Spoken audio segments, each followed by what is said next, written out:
کہتے ہیں نا کسی میں نقص نکالنے کے بجائے ہمیں اپنی اصلاح کی فکر کرنی چاہیے، دوسروں کی فکر نہ کریں۔ لیکن اس کا یہ مطلب نہیں کہ ہم دوسروں کی فکر بالکل چھوڑ دیں۔ معاشرے کے حالات اور موجودہ دور کے چیلنج کا حل نکالنا، ان کی اصلاح کرنا، امت کا خیر خواہ بننا، یہ بھی دین کا اہم فریضہ ہے۔ سماعت کیجیے پروگرام اصلاح احوال ڈاکٹر محمد عظیم فاروقی اور RJ مہوش خان کے ساتھ۔ السلام علیکم لسنرز، آپ سن رہے ہیں FM 107 اور رمضان کی شروعات ہو گئی ہے۔ اس دفعہ کے رمضان میں ہم آپ کے لیے لے کر آئے ہیں ایک بہت ہی بہترین پروگرام۔ اس پروگرام کا کیا بیک گراؤنڈ ہے، کیوں ہم نے اس کے بارے میں سوچا، ہم آپ کے لیے کیوں پیش کر رہے ہیں، یہ سب میں آپ کو بتاؤں گی۔ لیکن اس سے پہلے آپ یہ جان لیں کہ اس شو کا نام کیا ہے، کیونکہ انٹروڈکشن ضروری ہے۔ تو نام ہی اس کا بہت خوبصورت ہے اور نام سے یقیناً آپ لوگ جان جائیں گے کہ ہم کیا کرنے والے ہیں، اس رمضان میں کیا ہونے والا ہے۔ شو کا نام ہوگا اصلاح احوال، اور یہ آپ روزانہ رمضان کے پہلے روزے سے لے کر تیسرے روزے تک اس میں روزانہ ایک ایپیسوڈ آپ کے لیے پیش کی جائے گی۔ اور جیسے نام سے ظاہر ہے، میں نے آپ سے کہا کہ جب نام میں کہوں گی تو آپ لوگ سمجھ جائیں گے کہ کیا ہونے والا ہے۔ بالکل جی، ہمارے جو روزمرہ کے معاملات ہیں، ہمارے جو احوال ہیں، رمضان ایک ایسا بابرکت مہینہ ہے جس میں یقیناً ہم لوگوں کو اپنی اصلاح کرنے کا موقع ملتا ہے، سوچ بچار کرنے کا موقع ملتا ہے۔ ہم اپنے بارے میں جانتے ہیں، تھوڑا ایک جو غفلت کی زندگی ہوتی ہے جو ہماری 11 مہینے چل رہی ہوتی ہے اس سے ذرا بیدار ہوتے ہیں اور غور و فکر کرتے ہیں۔ تو بالکل اس مہینے میں اس دفعہ اس رمضان ہم آپ کے لیے یہی کوشش کریں گے کہ میں، آپ، ہم سب مل کے اپنی اپنی زندگی کے احوال کو جتنا بہتری کی طرف لے کے جا سکتے ہیں اتنا کوشش کریں۔ تو یقیناً لسنرز، آپ لوگ جانتے ہیں کہ اسلام ایک فطری طرز زندگی اور ایک مکمل ضابطہ حیات ہے جو یقیناً ہمیں پیدائش سے لے کر قبر تک، بچپن سے بڑھاپے تک، نجی معاملات سے لے کر قومی بین الاقوامی سطح پر غرض کے ہر تنہا سے انسان کی تربیت اور کردار کی آموزش کرتا ہے۔ اور قرآن کا تو دعویٰ ہی یہی ہے کہ یہ ایک ایسا آسمانی صحیفہ ہے جو کہ مکمل ہے، جس میں ہر طرح کے جو بھی ہمارے پرابلمس ہیں، ہمیں زندگی میں روزمرہ میں جن مسائل سے ہمیں جن کا سامنا کرنا پڑتا ہے، ان سب چیزوں کا حل قرآن میں موجود ہے۔ پھر رمضان، جیسے میں نے شروع میں کہا، کہ اس کی ہر ساتھ رحمت، بخشش، جہنم کی آگ سے نجات کی خوشخبری دیتی ہے۔ جنت کے سب دروازے کھل جاتے ہیں اور دوزخ کے دروازے بند کر دیے جاتے ہیں۔ تو یقیناً یہ ہمارے لیے ایک بہت ہی بہترین موقع ہے۔ اصلاح احوال میں نے جن شخصیت کو منتخب کیا ہے اس دفعہ، یہ بہت بڑا نام ہے، نہ صرف یہ کہ پاکستان کا بلکہ انٹرنیشنلی ان کو بہت زیادہ مانا جاتا ہے، ان کو جانا جاتا ہے۔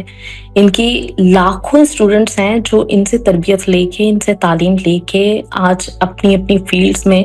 اپنے نام سر بلند کر رہے ہیں اور اسلام کی اشاعت کر رہے ہیں، اس کی ترویج کر رہے ہیں۔ میرے ساتھ موجود ہیں،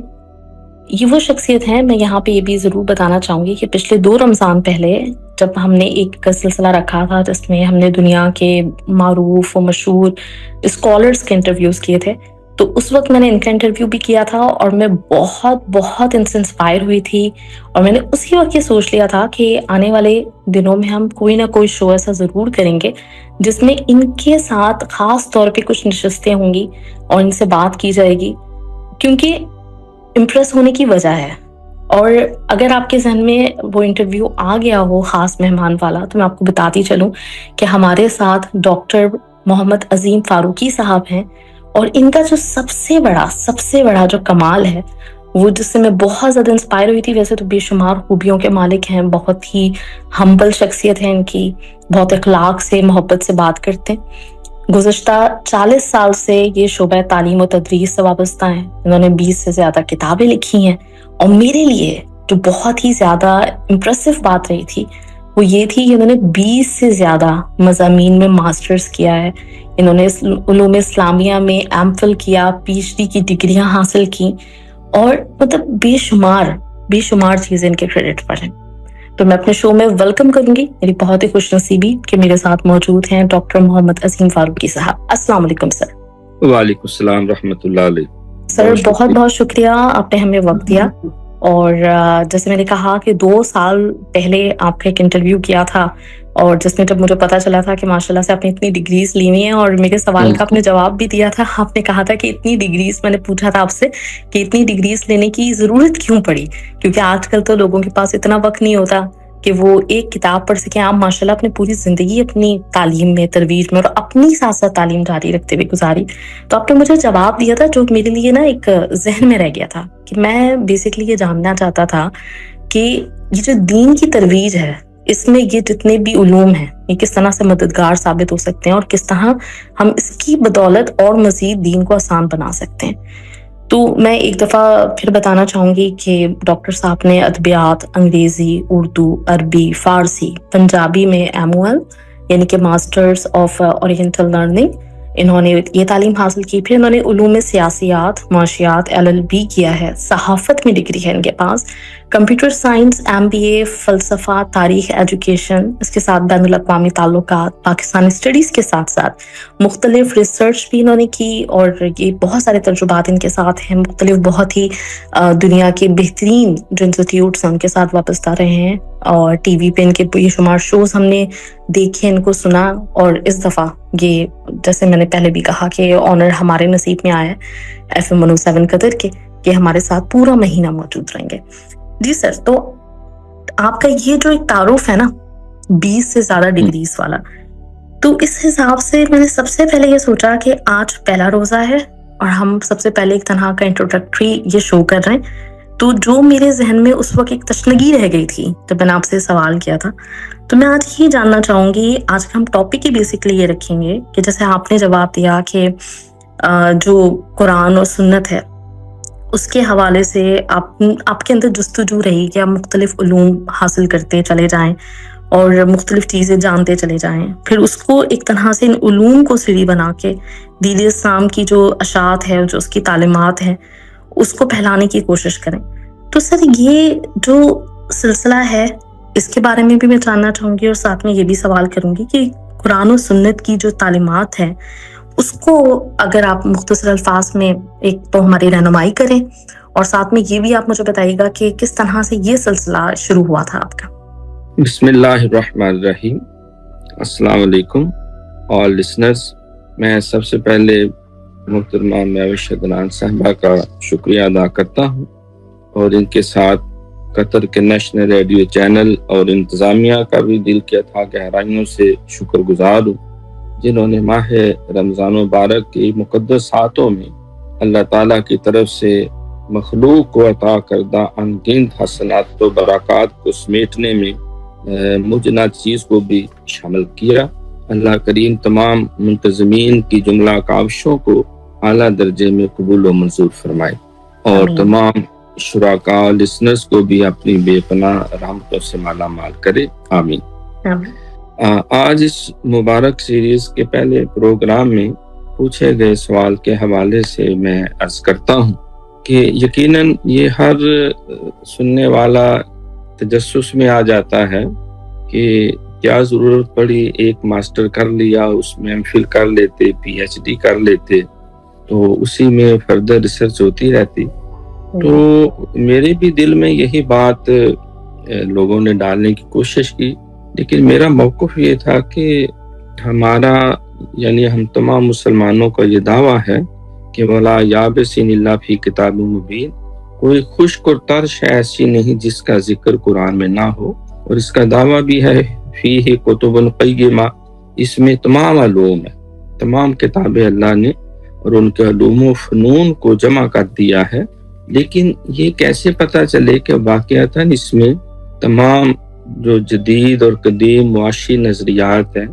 اس کی حقیقی روح اور معیشت کے استحکام کے لیے بھی رہنمائی ہے، جو سیاسی معاملات ہیں، جو معاشرتی معاملات ہیں، جو اخلاقی ہے، روحانی ہے، جو فلسفیانہ ہے، جو منطق ہے، جو تسخیر کائنات ہے. تو جب ہمیں ان علوم سے آگاہی ہی نہیں، معلومات ہی نہیں، ہم نے ان کو پڑھا ہی نہیں، تو ہم کیسے جان سکیں گے کہ قرآن نے تو یہ ساری باتیں بیان کی ہوئی ہیں، یہ حدیث میں اس کے اوپر بڑی تفصیل سے اللہ کے نبی نے بھی یہ ہماری رہنمائی کی ہے. تو ان حقیقتوں کی کھوج لگانے کے لیے اور اسلام اور قرآن کی حقانیت کو اپنے دل کے اندر مزید وسعت دینے کے لیے اور پھر مخلوق تک اس پیغام کو پہنچانے کی نیت سے میں ہر آنے والے دن کوشش کرتا رہا کوئی نئی چیز جو دنیا میں جس کو اتھارٹی یا علم و عرفان یا فن سمجھا جاتا ہے تو وہ حقیقت میں قرآن پاک سے ہی مستعار لیا گیا ہے۔ تو آج اس مبارک سیریز کے پہلے پروگرام میں جو پہلا بنیادی سوال مجھ سے پوچھا گیا ہے کہ میں اس کے اوپر یہ بات کروں کہ ہمیں قرآن و سنت کی جملہ تعلیمات کا مختصر الفاظ میں خلاصہ جو ہے وہ پیش کیا جائے۔ تو میں عرض کرتا ہوں کہ ہم سارے مسلمان اس بات پہ متفق ہیں اور ہمارا ایمان ہے کہ اسلام ایک مکمل ضابطۂ حیات ہے، اور یہ بات بھی ہے کہ قرآن پاک نے بھی اسی کو یوں بیان کیا کہ ان الدین عند اللہ الاسلام، کہ بے شک دین یعنی نظام زندگی، code of life, way of life according to Allah almighty is only Islam. یہ قرآن پاک کا یہ دعویٰ ہے، اور یہ 1,24,000 کم و بیش انبیاء و مرسلین کا بھی یہی دین رہا ہے۔ جب اللہ تعالیٰ نے حضرت ابراہیم علیہ السلام سے پوچھا کہ رب کریم کیا حکم ہے، تو ارشاد ہوا کہ اے ابراہیم تو اپنی گردن جھکا دے۔ تو انہوں نے عرض کی قال اسلمت لرب العالمین، جب اسلم کہا تم مسلمان ہو جاؤ، میرے حکم کے آگے تسلیم ہو جاؤ، تو قال اسلمت لرب العالمین، میں اس رب جو ساری کائنات و جہانوں کا پالنے والا ہے، میں نے اپنی گردن اس کے آگے جھکا دی ہے۔ وَسَمَّاكُمُ الْمُسْلِمِينَ، سارے انبیاء کو یہی تھا کہ اللہ نے فرمایا کہ میں نے تمہارا نام مسلمین رکھا ہے، مسلمان رکھا ہے، جو اسلام کی ایک شرح ہے، یعنی مسلم کا لفظ اسلام سے نکلا، اسلام کا لفظ مسلم سے ہے، اسی سے مسلمان ہے۔ جیسے حضور علیہ الصلوۃ والسلام نے فرمایا کہ المسلم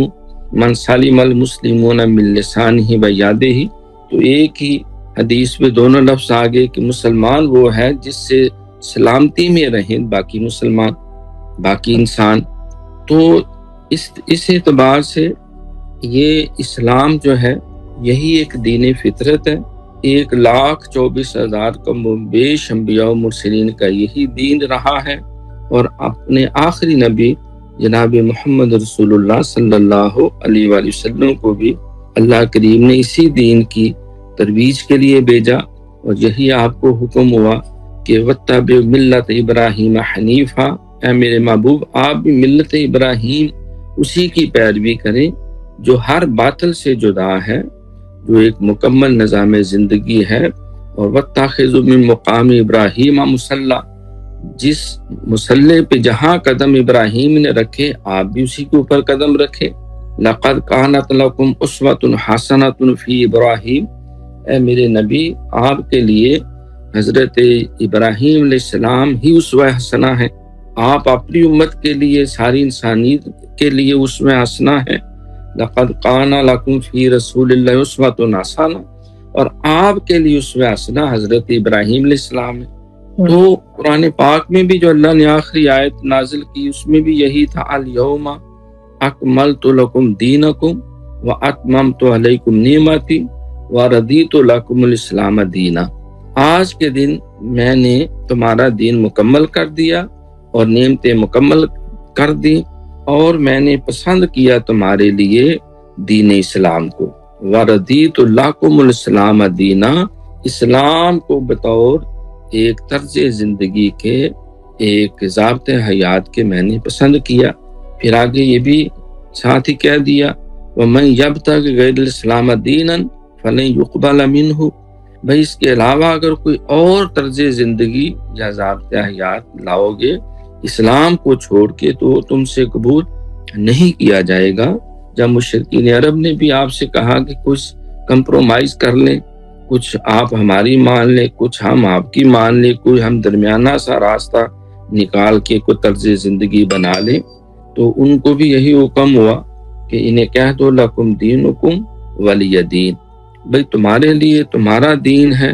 میرے لیے میرا دین ہے۔ تو اسلامی تعلیمات کا یہ مکمل جو نصاب ہے یہ قرآن پاک ہے، اور اس کی تشریح و تفصیل احادیث مبارکہ اور آثار صحابہ و اہل بیت اطہار ہے،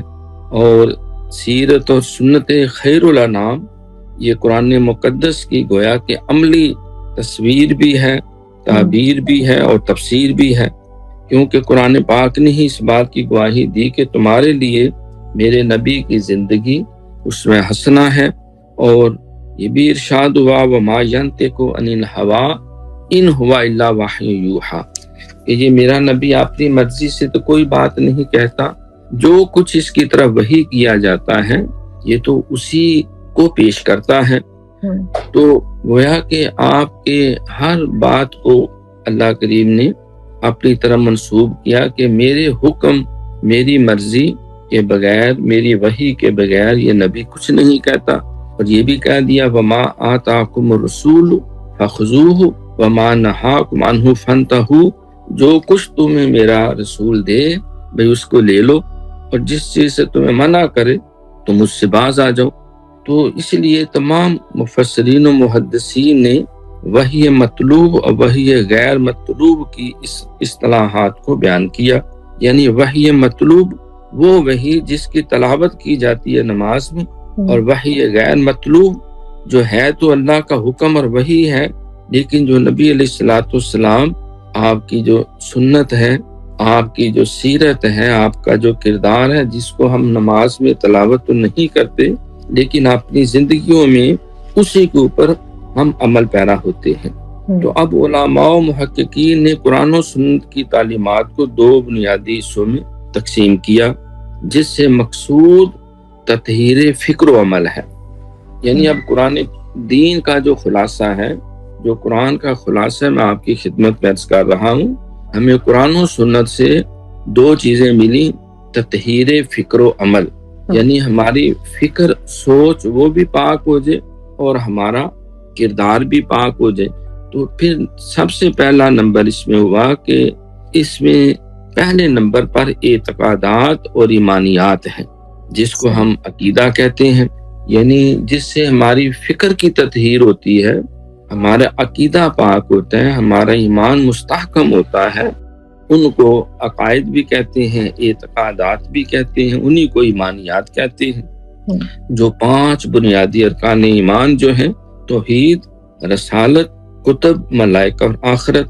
یعنی اللہ کی وحدانیت پہ ایمان، سارے رسولوں اور نبیوں کی نبوت اور رسالت پہ ایمان، اور تمام الہامی کتابیں جو ہیں جن میں تورات مقدس،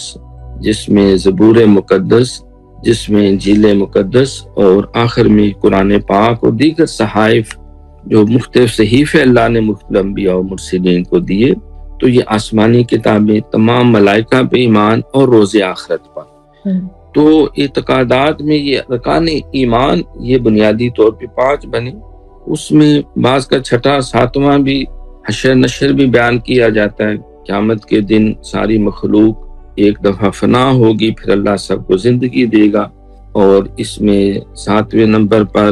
جو ہے وہ تقدیر کا بھی ذکر آ جاتا ہے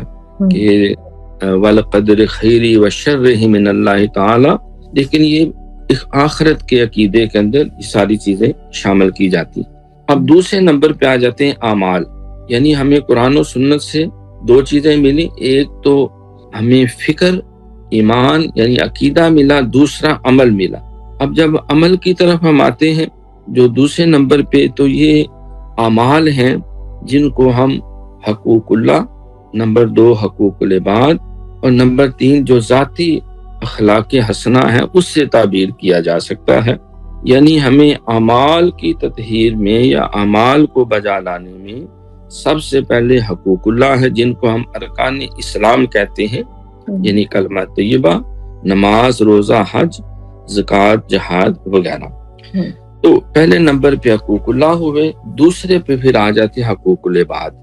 یعنی بندوں کے حقوق، یعنی جن کا ہمارے جسم سے تعلق ہے، ہمارے وجود سے، کردار سے، عمل سے تعلق ہے۔ ہم خیالوں سے جو ہے وہ کلمہ نہیں پڑھیں گے، اقرار باللسان و تصدیق بالقلب، زبان سے اقرار ہوگا، نماز خیال سے نہیں پڑھی جا سکتی، اس کے لیے ہمیں پہلے وضو کرنا ہے، غسل کرنا ہے، جسم لباس پاک کرنا ہے، ہمارے سارے اعضاء جو ہیں وہ پاک ہوں گے، کپڑا پاک ہوگا، جگہ پاک ہوگی، وقت ہوگا نماز کا، یعنی شرائط نماز جو نماز سے پہلے پھر نماز کے دوران قیام ہے، قرات ہے، اس میں پھر جو ہے وہ قرآن پاک کی تلاوت ہے، رکوع ہے، سجدے ہیں، قومہ ہے، قعدہ ہے، جلسہ ہے، تو یہ سب کا تعلق جسم کے ساتھ ادائیگی ہے۔ اسی طرح روزہ جو ہے یہ بھی جسم کے ساتھ ہے، قلب میں تقویٰ ہوگا لیکن عملی طور پہ یہ کریں گے۔ زکوٰۃ اپنے ہاتھوں سے مال اللہ کے حکم پہ وہ ادا کریں گے، زکوٰۃ کی ادائیگی عشر وغیرہ اسی میں ہے۔ پھر حج جو ہے یہ بھی انسان اپنے جسم کے ساتھ کرتا ہے، خیالوں میں نہیں ہو سکتا۔ تو یہ حقوق اللہ کے اندر یہ 5 ارکان اسلام ہوئے، اور حقوق العباد میں والدین اور اولاد ان کے حقوق و فرائض ہیں، قرآن پاک حدیث میں تفصیلات ہے۔ پھر جو ہے انہی حقوق کے اندر جو ہے استاد اور شاگرد کے حقوق آ جاتے ہیں، میاں بیوی کے حقوق و فرائض آ جاتے ہیں، اس میں پھر ہمسایوں کے، رشتہ داروں کے اور تمام انسانوں کے، جانوروں کے، بلکہ تمام مخلوقات کے حقوق۔ تو حقوق اللہ پہلے نمبر پہ، دوسرے نمبر پہ حقوق العباد، اور یہ دونوں لازم و ملزوم ہیں، ان کی ادائیگی ضروری ہے، ان کو سمجھنا بھی ضروری ہے۔ تو قرآن و سنت سے ہمیں حقوق کی تفصیلات ملی۔ تیسرے نمبر پہ پھر یہ ذاتی جو اخلاق حسنہ ہے، جس کو اعلیٰ اوصاف حمیدہ اور اخلاق جلیلہ کہا جاتا ہے، جس کے بغیر ایمان جو وہ کامل نہیں ہوتا۔ اس میں امانت ہے، دیانت ہے، صداقت ہے، شرافت ہے، عدالت ہے، شجاعت ہے، عبادت ہے، ریاضت ہے، پھر اس میں عفو درگزر ہے، شرم و حیا ہے، اظہار و وفا ہے، قانون کی پاسداری ہے، احترام انسانیت ہے، اخوت ہے، مساوات ہے، تقوی و اخلاص ہے، عدل و انصاف ہے، خدمت خلق ہے، رحم دلی و محبت ہے، رزق حلال ہے، صدق مقال ہے۔ تو یہ جتنے اخلاق حسنہ جو ہے اس کو اپنانا، یہ ذاتی طور پہ یہ بھی ضروری ہے۔ سرکار نے فرمایا کہ اس کا کوئی ایمان نہیں جو امانت دار نہیں، اور اس کا کوئی دین نہیں جو وعدہ پورا نہیں کرتا، وعدہ وفا نہیں کرتا۔ اور یہ بھی کہا کہ منافق کے 4 حصے ہیں، بولے تو جھوٹ بولے، امانت رکھے تو خیانت کرے، وعدہ کرے تو خلاف ورزی کرے، اور اگر کوئی جھگڑا ہو جائے تو گالی گلوچ پہ اتر آئے۔ تو گویا یہ بد اخلاقی جو ہے ان سے بچنا اور اخلاق حسنہ اپنانا، یہ انسان کے ذاتی اوصاف ہیں، یعنی صرف یہ امانت، دیانت، صداقت، شرافت، صبر، شکر، تقویٰ یہ اوصاف نہ ہوں، بلکہ جو بد اخلاقی ہے، جو برے اخلاق ہے، جن کو اخلاق سیئہ کہتے ہیں، بری باتیں ہیں، بری عادتیں ہیں، ان سے بچنا بھی ضروری ہے۔ اسی لیے سرکار نے فرمایا کہ انما بعثت لاتمم مکارم الاخلاق، مجھے اللہ نے اس لیے بھیجا ہے کہ میں تمہیں اچھا اخلاق سکھاؤں اور برے اخلاق سے بچاؤں۔ اور اس برے اخلاق میں اور اس بد تہذیبی کے اندر حسد آ جاتا ہے، کینہ ہے، لالچ ہے، تکبر ہے، گندی خواہشات ہے، غصہ ہے، ظلم و زیادتی ہے، جھوٹ اور فراڈ ہے، غیبت ہے، جاسوسیاں کرنا، بد کرداری کا مظاہرہ کرنا، بد دیانتی کرنا، بے ایمانی کرنا، دھوکہ دہی ہے، حرام خوری ہے، کام چوری ہے، اقربا پروری ہے، اس میں دغا بازی ہے، منافقت ہے، غداری ہے، موقع پرستی و مفاد پرستی ہے، بے شرمی و بے غیرتی ہے، کنجوسی ہے، فضول خرچی ہے، بزدلی ہے، رزق حرام کے تمام ذرائع، وہ چاہے چوری ہو، ڈاکہ ہو، جوا ہو، منشیات کا کاروبار ہو، فراڈ ہو، ذخیرہ اندوزی ہو، ملاوٹ ہو، ناجائز منافع خوری ہو، قانون شکنی اور سینہ زوری ہو، اور پھر اس کے علاوہ بے حمیتی، وعدہ خلافی کرنا، بد زبانی کرنا، شیخیاں بکھیرنا، بدگوئی سے کام لینا، چغل خوری کرنا، تانا زنی کرنا، یہ سب برے اخلاق میں آتے ہیں۔ تو ان سے اپنا دامن بچانا اور اچھے اخلاق کو اپنانا، تو یہ سب عمل کے ساتھ انسان کو ثابت کرنے۔ اور پھر یہ بھی ہمارا ایمان ہے کہ اسلام ایک بہترین تہذیب و ثقافت کا طرہ امتیاز ہے۔ اس میں اسلام کا ایک معاشی نظام ہے، سیاسی نظام ہے، خلافت ہے، اس میں اسلام کا ایک مذہبی روحانی نظام ہے، اخلاقی اور فکری نظام ہے، پھر اسلام کا عملی اور تربیتی نظام، امن و سلامتی کا فروغ ہے، اسلام کی اعلیٰ روایات ہیں، جہاں گیری اور جہاں بانی ہے، پھر اسلام کا تخلیقی، تحقیقی اور تسخیر کائنات کا پروگرام، یہ سب کچھ اسلام کی امتیازات ہیں. گویا کہ نخل اسلام نمونہ ہے برومندی کا، حل ہے یہ سینکڑوں صدیوں کی چمن بندی کا. تو اختصار کے ساتھ یہ ساری باتیں جو میں نے عرض کی، تو ان کا خلاصہ میں پھر عرض کر دوں کہ سب سے پہلے فکر کی تطہیر کرنا، یعنی اپنے اعتقادات کو درست کرنا. پھر عمل آ جاتا ہے. عمل میں پھر دو بنیادی چیزیں ہیں، حقوق اللہ جن کو ارکان اسلام کہتے ہیں، اور اس کے بعد حقوق العباد، اور پھر ذاتی اور صاف نفسی ہیں،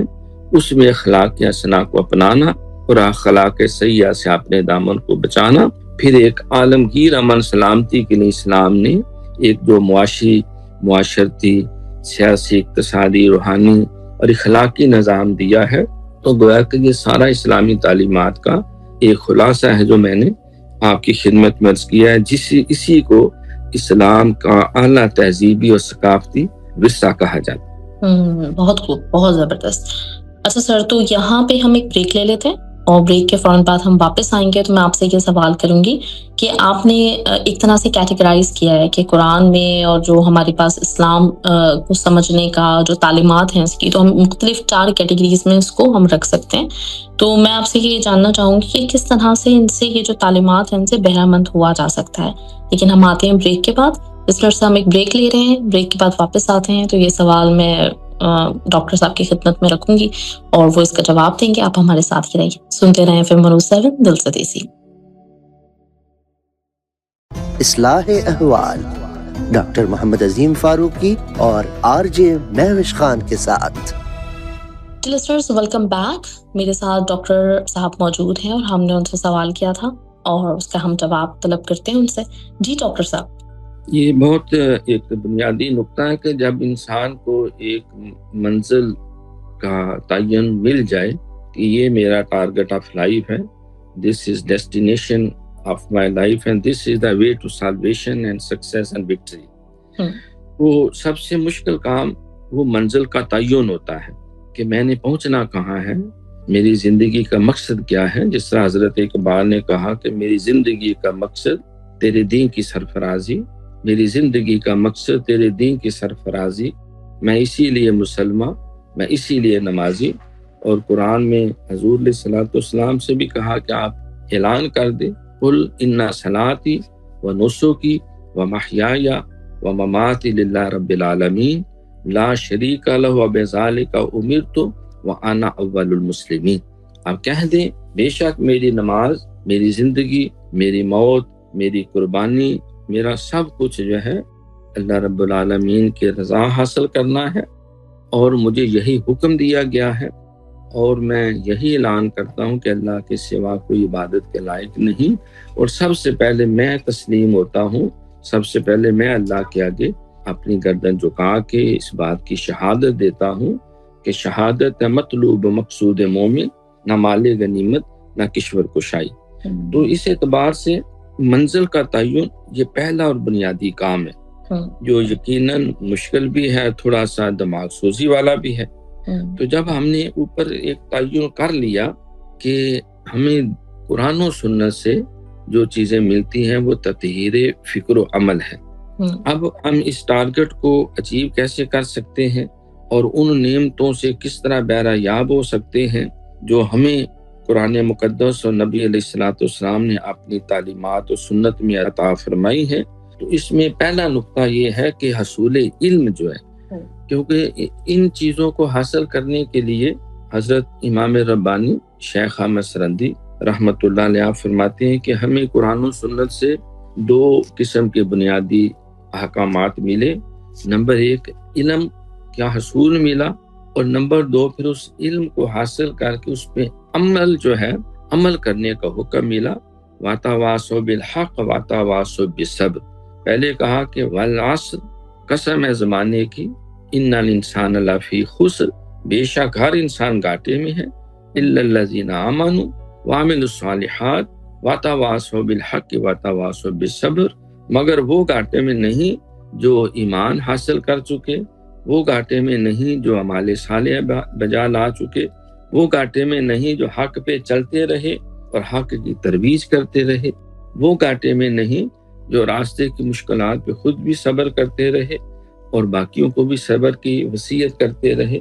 تو اس اعتبار سے سب سے پہلے ہمیں جو ہے وہ ایمان اور عمل، لیکن ایمان کیا ہے، عمل صالحہ کیا ہے، تو اس کو ہم پہلے سیکھیں گے، علم حاصل کریں گے۔ جب تک علم نہیں ہوگا اس کے بغیر عمل نہیں ہو سکتا۔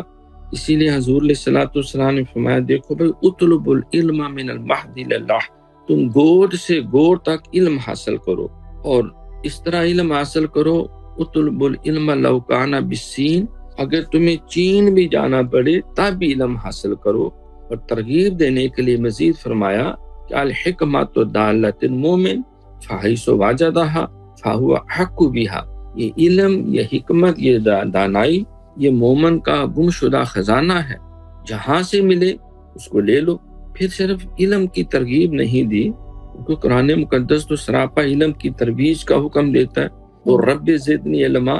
اے محبوب آپ کہہ دیں اللہ میری علم میں اضافہ فرما۔ والذین اوتوا العلم درجات، وہ جن کو ہم بلند درجے دیتے ہیں انہیں علم عطا کرتے ہیں۔ اور یہ بھی اللہ کریم نے قرآن پاک میں فرمایا کہ انما یخشی اللہ من عبادہ العلماء،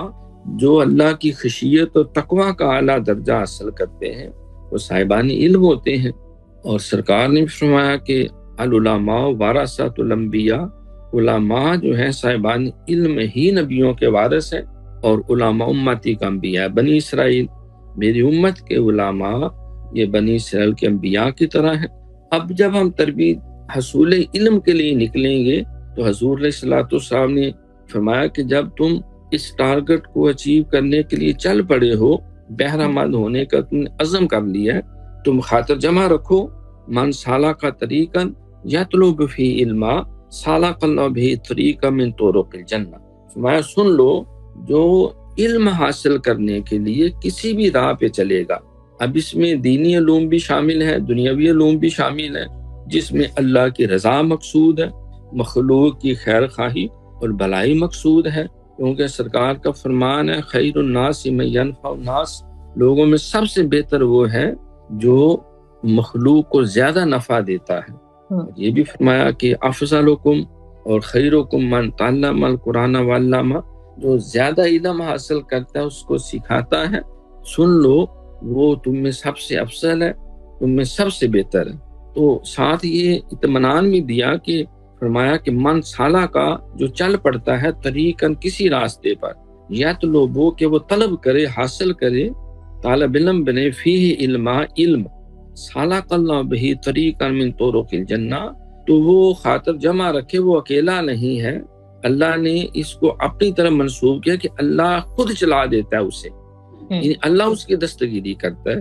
اللہ اس کا ساتھی بن جاتا ہے، اس کا معاون بن جاتا ہے، مددگار بن جاتا ہے، اللہ کریم خود اس کے لیے راستے آسان کر دیتا ہے۔ سالک اللہ بہ طریقا من طرق الجنہ، اس راستے کو اللہ جنت کی طرف پھیر دیتا ہے۔ گویا کہ وہ جب علم حاصل کرنے کے لیے چلا تو اللہ نے اس کا راستہ جو ہے وہ جنت کی طرف لگا دیا، یا جنت کے راستوں میں سے کسی راستے پہ اس کو چلا دیا۔ پھر اسی پہ اکتفا نہیں کیا، بلکہ اس حدیث کا اگلا حصہ یہ سیاستہ کی معتبر ترین حدیث ہے۔ پھر سرکار فرماتے ہیں کہ جب وہ حصول علم میں لگ جاتا ہے، لوگ اکٹھے ہو جاتے ہیں علم حاصل کرنے میں، اللہ تعالیٰ ان کو پھر 4 قسم کے فیض عطا کرتا ہے۔ سب سے پہلے ان کو اپنی رحمت کی آغوش میں لے لیتا ہے، دوسرے نمبر پہ آسمان سے ملائکہ بھیجتا ہے جو نور کی چادر میں اس کو تان لیتے ہیں تاکہ کوئی شیطان، کوئی بدخواہ جو ہے اس کے اندر خلا اندازی نہ وہ کر سکے۔ اور تیسرا ان کو فیض سکینہ عطا کرتا ہے، اس علم کے اصول میں ان کو قلبی تسکین دیتا ہے، ان کے دماغ کے اوپر اپنی رحمتیں، ان کے قلب پہ اپنی رحمتیں نازل کرتا ہے۔ اور فرمایا چوتھا ان کو ہم فیض یہ دیتے ہیں کہ اللہ تعالیٰ مقرب فرشتوں کو بلا کر ان کا ذکر خیر کرتا ہے۔ ماشاءاللہ۔ تو گویا کہ وہ اکیلا علم کے حصول میں نہیں، بلکہ اللہ نے یہ پوری فوج ظفر موج اس کے ساتھ، یعنی راستے بھی آسان کر دیے، جنت کا راستہ بنا دیا، صراط مستقیم کا راستہ بنا دیا، ملائکہ ساتھ لگا دیے، اپنی نظر کرم شامل کی، ملائکہ کا کے اندر اس کا ذکر خیر کیا، پھر سب سے بڑی چیز ہے اسے سکون قلب عطا کیا۔ پھر حضور علیہ الصلوۃ والسلام اس حدیث کے آخر میں بیان کرتے ہیں کہ دیکھو پھر جو علم حاصل کر لیتا ہے تو پھر اس پہ عمل کرنا لازم اور ضروری ہے، کیونکہ اگر وہ علم کو سیکھ کر، علم کو حاصل کر کے کہ نماز اچھی ہے، روزہ اچھا ہے، حج اچھا ہے، زکوٰۃ اچھی ہے، امانت، دیانت، صداقت، شرافت، صبر، شکر، توکل اچھا ہے، اور یہ بد اخلاقی، یہ بد زبانی، یہ حسد، کینہ، لالچ، تکبر اور عام خوری، یہ بری چیزیں ہیں، جب پھر وہ اس پہ عمل نہیں کرتا تو پھر اس کا نسب اس کو آگے نہیں کر سکتا۔ وہ یہ کہہ دے جی میں تو مسلمان ہوں، دیکھیں جی میں تو اللہ والوں سے میرا ایک تعلق ہے، میری ایک وابستگی ہے، جیسا یہودیوں کا یہ کہنا تھا کہ نحن ابناء اللہ واحباہ،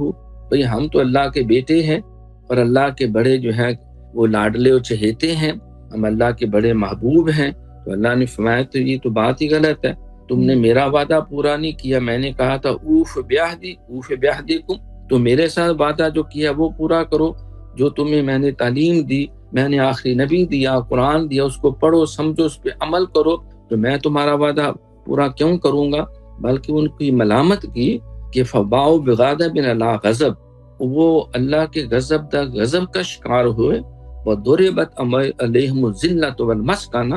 اللہ نے ان پہ مسکنت و ذلت کو مسلط کر دیا اور اپنی بارگاہ سے ان کو دھتکار دیا، اللہ نے ان کو دور کر دیا۔ تو گویا کہ عمل کے بغیر گزارا نہیں۔ قرآن میں یہودیوں کے علماء کو جن کے پاس علم تو تھا، عمل نہیں تھا، تو ان کے لیے کہا کہ یہ تو گدھے ہیں، گدھوں کی طرح ہیں جن پہ کتابوں کے ڈھیر لدے ہوئے ہیں۔ تو گویا کہ سب سے پہلے فرمایا کہ علم حاصل کرے، اور علم کے ساتھ پھر عمل ضروری ہے۔ عمل سے زندگی بنتی ہے،